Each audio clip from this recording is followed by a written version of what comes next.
सुखी जीवन का रहस्य।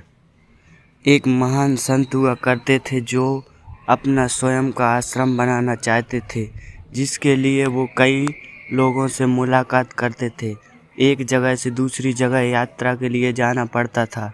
इसी यात्रा के दौरान उनकी मुलाकात एक साधारण सी कन्या विदुषी से हुई। विदुषी ने उनका स्वागत किया और संत से कुछ समय कुटिया में रुककर आराम करने की याचना की।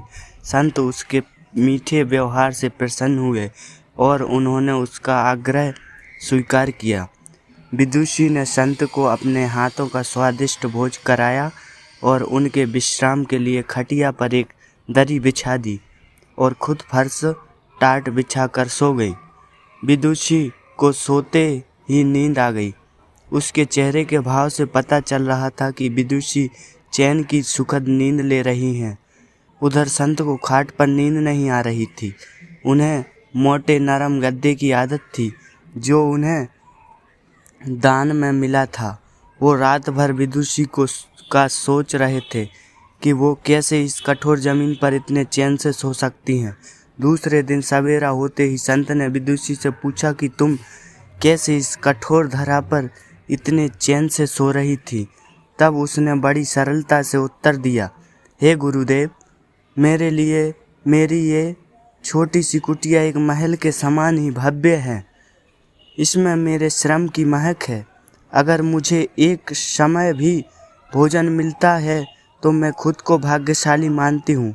जब दिन भर के कार्यों के बाद मैं इस धरा पर सोती हूँ तो मुझे माँ की गोद का आत्मीय एहसास होता है।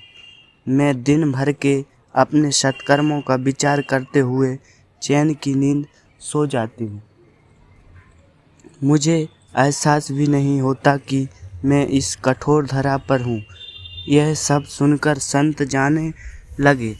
तब विदुषी ने पूछा, हे गुरुवर, क्या मैं भी आपके साथ आश्रम के लिए धन एकत्र करने चल सकती हूँ? तब संत ने विनम्रता से उत्तर दिया, बालिका, तुमने जो मुझे आज ज्ञान दिया है उससे मुझे पता चला कि चित्त का सुख कहाँ है। अब मुझे किसी आश्रम की इच्छा नहीं रह गई। शिक्षा,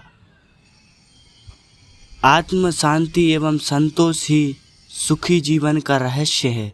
जब तक इंसान को संतोष नहीं मिलता वो जमीन की मोह माया में फंसा ही रहता है, और जो इस मोह माया में फंसता है उसे कभी चैन नहीं मिलता। Thank you everyone. धन्यवाद इस कहानी को सुनने के लिए,